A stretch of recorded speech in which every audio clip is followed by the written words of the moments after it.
আমি কোন ব্র্যান্ডের এয়ার ফ্রায়ার ইউজ করি, এটার দাম কত, কোথা থেকে নিয়েছি, আর এয়ার ফ্রায়ারে কী কী রান্না করা যায়, এ পর্যন্ত আমি কী কী রেসিপি ট্রাই করেছি আজকে একদম ডিটেলস আপনাদের সাথে শেয়ার করব।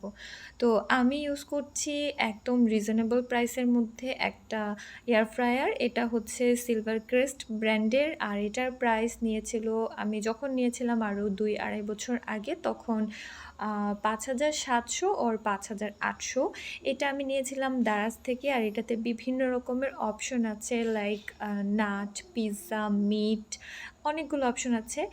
জাস্ট পাওয়ারটা অন করলে অপশনগুলো সামনে চলে আসবে, তারপর আপনারা আপনাদের পছন্দ অনুযায়ী অপশন চুজ করে এখানে টেম্পারেচারটা সেট করে টাইমিংটাও সেট করতে পারবেন। আর এয়ার ফ্রায়ারের সাথে একটা ইউজার ম্যানুয়াল দেওয়া থাকে, যেটা এখন আমার কাছে নেই, আমি এটা হারিয়ে ফেলেছি। তো ওইখানে একদম ডিটেলস দেওয়া থাকে যে কোন খাবারটা কত মিনিট কত টেম্পারেচারে ওইটা রান্না করা হয়। আর আমি এ পর্যন্ত অনেক কিছু ট্রাই করেছি।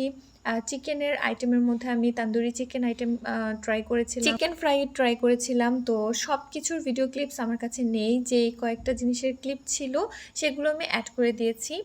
আর খাবার কেমন এটা যদি বলেন, এয়ার ফ্রায়ারে খাবারের টেস্টটা হচ্ছে আপনার ডুবো তেলের চেয়ে একটু ডিফারেন্ট। ডুবো তেলের খাবার তো অনেক বেশি মজা হয়, ওই রকম অতটা মজা লাগে না টু বি অনেস্ট। তবে হ্যাঁ, খেয়ে আপনি শান্তি পাবেন। খেতে কিন্তু খুব একটা খারাপ লাগে না, প্রথম দিকে একটু ডিফারেন্ট মনে হলেও পরে 2-1 বার খাওয়ার পরে কিন্তু একদম অভ্যস্ত হয়ে যাবেন। গ্যাসের প্রবলেম যাদের আছে, যে বুক জ্বালা পোড়া করে, গলা জ্বালা পোড়া করে, সেই প্রবলেমটা কিন্তু হয় না, কারণ এয়ার ফ্রায়ারে একদম খুবই সামান্য তেল দিয়ে রান্না করা যায়। জন্য তেলে ভাজা খাবার খেলে যে একটা গ্যাসের প্রবলেম হয় বা যাদের প্রবলেম হয়, এটা কিন্তু তার জন্য খুব ভালো একটা অপশন। মাছ ভাজা যায়, মাছের বারবিকিউ করেছি আমি এ পর্যন্ত, মাছ এমনি নর্মাল মাছ ভাজি করেছি। তারপরে বেকিং আইটেম বলতে আমি অনেক টাইপের কেক এখানে ট্রাই করেছি, মাক কেক স্পেশালি, তারপরে নর্মাল যে পাউন্ড কেক সেগুলোও ট্রাই করেছি। এটা খুব ভালো ওভেনেরও কাজ করে। হুটহাট ক্ষুধা লাগলে মগের মধ্যে কেকের মিশ্রণটা বানিয়ে এটাতে বেক করে খেয়ে ফেলতে পারেন, একদম খুব কম সময়ে মাক কেক রেডি হয়ে যাবে।